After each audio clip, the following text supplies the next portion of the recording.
part two with Gerald Speller from CMHA, case manager, Brant Hold'em in Norfolk. Today, thank you for doing the last show, by the way. It was great. It was excellent. It was nice to get to know you and find out what it is you're all about, which I think is important for folks to see. Watch our first show, folks. Check out Gerald. But part two, I want you to walk me through a day in the life of what you do as a case manager. Like you see a lot of, you deal with a lot of folks. So can you sort of bring me through that so I can understand it better? Well, for sure, Dave. Our caseloads are at 40, and we have 5 case managers here at the Brant office, and I believe we have 2 in the Simcoe office. So Simcoe's only 45 minutes from Brantford, so I guess the 7 of us service Alderman, Norfolk, and Brant County for all that population that struggles with addiction and mental health and that has matters before the court. We could start our day knowing that on our calendar I'll be meeting with Dave and I'll be meeting with Bill, and we'll be accomplishing all different types of situations with each client. But then you could easily get 2 or 3 phone calls in the morning or more from other clients that present scenarios that are cropping up for today that have been brought to light by someone, and then you're also jumping into action in that area. And we are pulled in every direction throughout the day. We're expected to document all of our interactions. So after I complete a task with a client, it all needs to be documented. All the information needs to be brought to the right people. And it's just a constant challenge to keep it all straight, to be honest with you. Now, if a client, let's say you're meeting with Dave in the morning and you see a different turn, like you see you're like, oh, this is concerning. You have to almost reshape that thought for the day, don't you? You have to maybe find somebody else that on a different spectrum to deal with this person. Are you constantly doing that? Isn't that beautiful, what you just said? So the person comes in and they're not themselves, or they're not their best self today. And I'm able to witness that. And it could be a severe situation, whether it's on the phone or whether you meet them at the motel or they come into the office. That's when you jump into action, and that's when you are noticing things that no one else would notice. And I would be able to jump into action and provide whatever care or service would benefit that person at that time. It's very similar to a wellness check. If you call one of your clients for 3 days in a row and they're not answering the phone, and then you go to their house and they're not answering the door, well, jeepers creepers, that's when you jump into action and you call the police, you get a wellness check. And sometimes it's so sad and disheartening. We find the person is deceased in their home. And we have many clients that we come to work the next day, and we've been working with these people for a year and a half, or who knows how long. And you hear that the person has passed away, and it hurts your heart. It really does. Your job is not for the faint of heart by any means, but is there positives throughout the day that you get to take away? Like, I wouldn't want you to struggle with this every day, but I mean, there must be there must be that person that comes in that lights up the room too, occasionally in the day, right? 100%. It happens every single day and every single hour throughout the day. You can get called to the courthouse to support someone who's acting out a little bit behaviorally, and then you take them aside and you let them know that, you got to slow down a little bit. And they say, well, I'm really upset. And then maybe you can get through to them, and maybe they can conduct themselves in a different manner. That just happened last week, actually. These types of scenarios where people present themselves and maybe they've never had any financial assistance in their life, and you help them appreciate that maybe they would qualify for Ontario disability, and maybe we should see a psychiatrist or go to the RAM clinic and get the process started.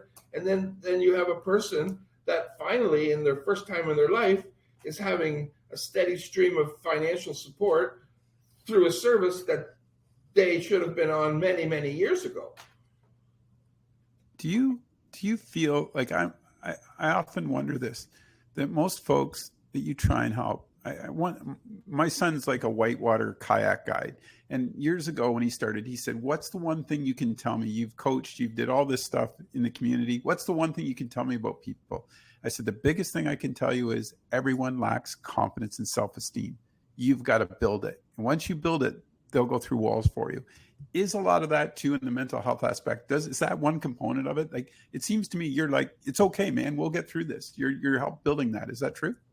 100%. The confidence that a lot of the clientele that we work with, they've been fraught with negatives their entire life. So sometimes they may feel as though they're not the best person they can be, so they lose that confidence. And I agree with you.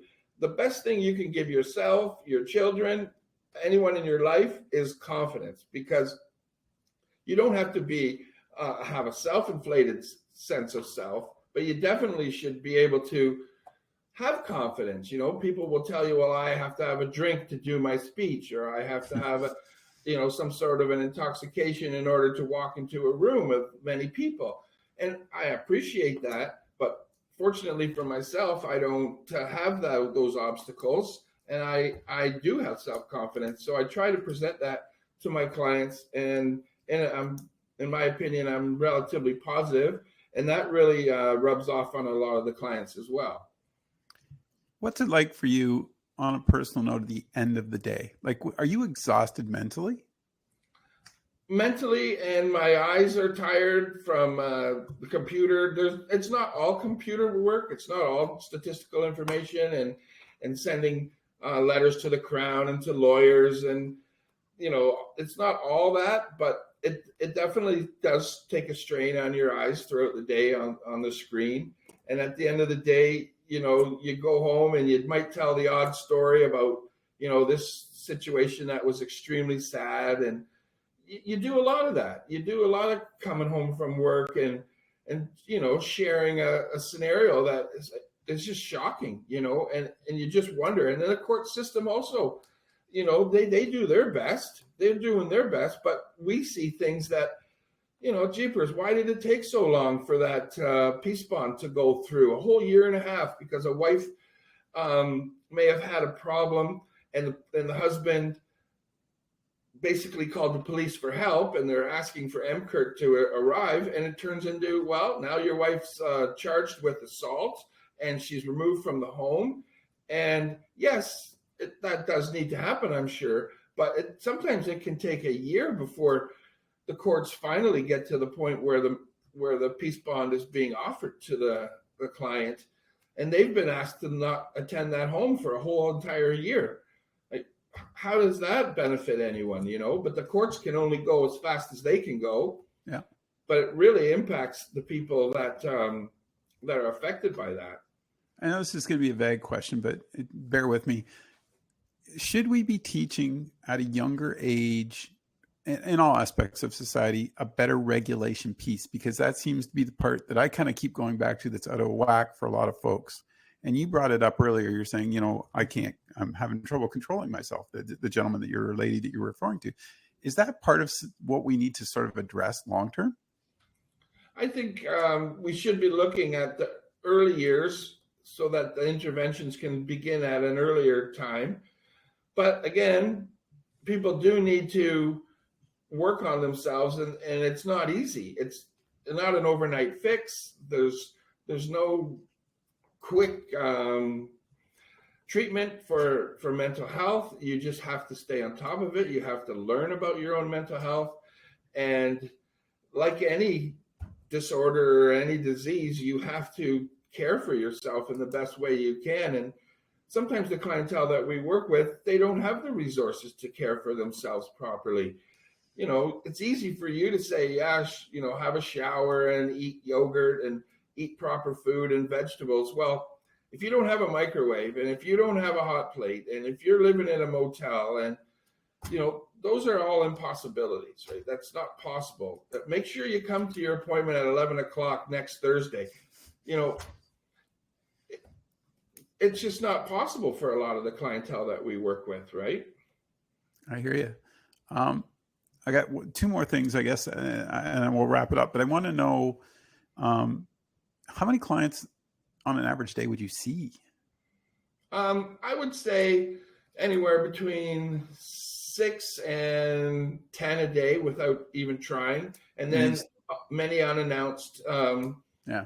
many unannounced visits. You know, person is just walking past the office, or they woke up that morning and then they need to speak to you about something, you know, and then you're dealing with that. Sometimes homelessness brings itself out of the blue to a client, and you're, of course, jumping into action, trying to get everything in place before 4:30, because that's when the HRC starts to move into after hours housing. Okay. And housing is a big issue for all of our clients. It's you know, the work you guys are doing is tremendous. We talked about this before. I don't know how you do it all in one day. I got to be honest with you. Like I think honestly, I'd be overwhelmed by noon, not knowing which way to turn. But you've got the experience. You've did this a long time.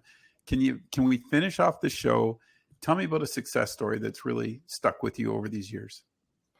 Well, let's think of one. Well, there's so many, but like you said, one, I would say a client that was basically homeless and really on the wrong path.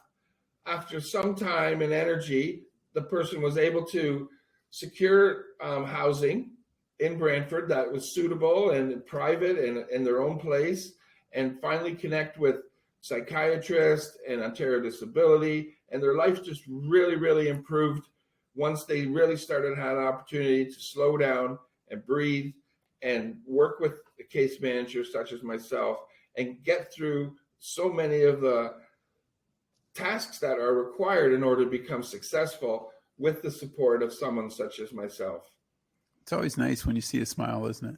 It sure is. And the stories that these people tell, they're so true, and they're so forthcoming, and they're so brave, and they're just amazing, amazing people.